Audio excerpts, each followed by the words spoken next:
नमस्कार दोस्तों, स्वागत है आपका एक नए वीडियो में। दोस्तों आपको बता दें, एक बड़ी खबर निकल के आ रही है। तलाक के बाद अपनी पत्नी ज्योति सिंह के घर पहुंचे पवन सिंह। जी हाँ दोस्तों आपको बताते हैं कि आखिर ये पूरा मामला क्या है। अगर आप पवन सिंह को या ज्योति सिंह को दोस्तों थोड़ा सा भी पसंद करते हैं और भोजपुरी से रिलेटेड न्यूज़ और अपडेट देखना चाहते हैं तो दोस्तों रेड कलर के बटन को दबाकर चैनल को सब्सक्राइब ज़रूर करिएगा और घंटी को ऑल पर सेलेक्ट करना मत भूलिए। चलिए दोस्तों बढ़ते हैं खबर की ओर। दोस्तों इन दिनों पवन सिंह और ज्योति सिंह को तलाक को लेकर काफ़ी सारी खबरें चल रही हैं।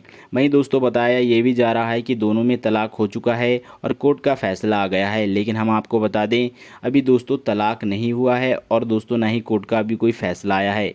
वहीं दोस्तों दोनों के बीच में बन नहीं रही है या आपस का दोस्तों उनका जो भी मामला है उसके बारे में हम किसी का दिल नहीं दुखाना चाहते, क्योंकि दोस्तों हमारा वीडियो का उद्देश्य बनाना सिर्फ यही होता है कि हम आप लोगों को सही और अच्छी न्यूज़ बता सकें। तो दोस्तों अगर आप इसी तरीके की न्यूज़ देखना चाहते हैं तो आप हमारे चैनल से ज़रूर जुड़िएगा, सब्सक्राइब करके ज़रूर जाइए। चलिए दोस्तों मेन खबर की ओर आते हैं कि आखिर पवन सिंह दोस्तों ज्योति के घर पहुंचे हैं या नहीं।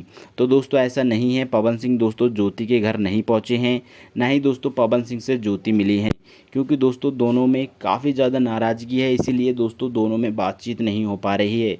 और वहीं दोस्तों कोर्ट का फैसला भी अभी नहीं आया है, इसीलिए दोस्तों पवन सिंह ज्योति से नहीं मिले हैं।